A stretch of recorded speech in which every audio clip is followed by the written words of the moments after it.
Hi, Kiko.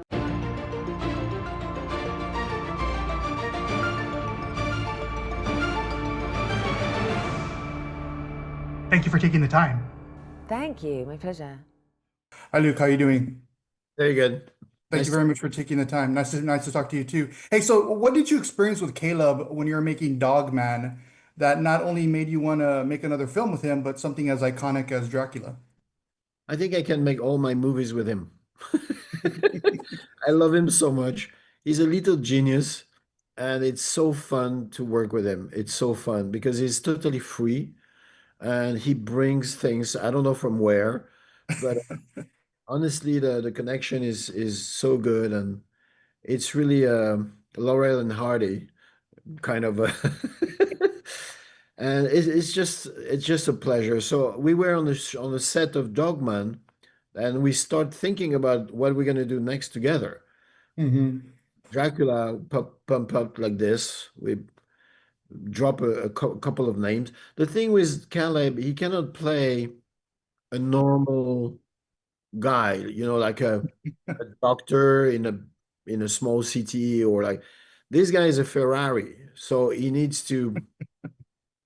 has to be the Pope or God or Mao Zedong or Charles de Gaulle, but he can't just be normal. So Dracula was perfect because basically we follow him for 400 years old, for Yeah. 400 years. So 27 different outfit, and so he's made for this kind of character.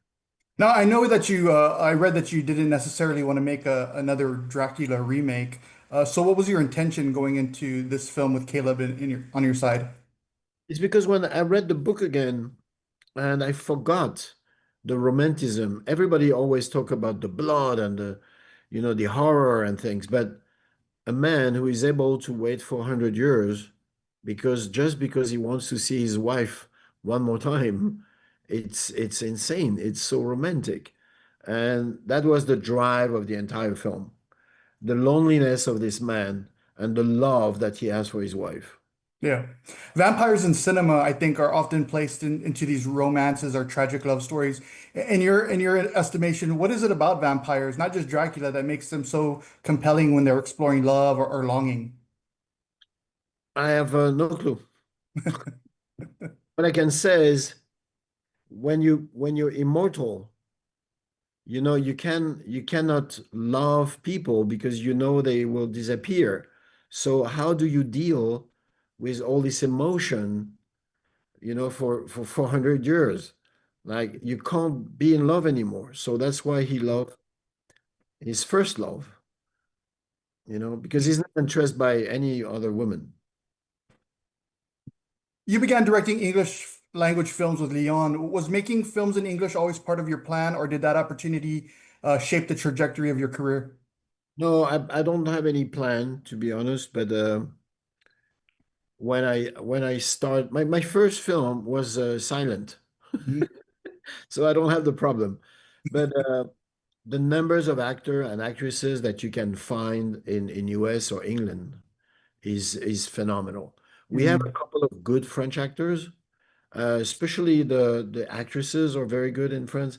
But it's a small country with, and I Right. want to work. I want to work with De Niro, with Pacino, with Bruce Willis, with all these guys because I were in love with all these actors, and I was never raised in France. Right. My parents were scuba divers, so I was taken like all around the world for many many years. So I'm more open. I'm not like a typical French with the baguette and the red wine. I think I can eat sushi and Wow. listen to reggae in the same time. Makes sense. Makes sense. These days, do you watch a lot of American films or do you stick to French films? And I'm wondering if you saw Nouvelle Vague last year from Richard Linklater and what you thought of his take on the French New Wave. No, I've not seen this one, but I'm open to every cinema. For me, no one asks you for your passport when you make a movie. Some Americans that I love, and some Japanese and some Chinese films are amazing.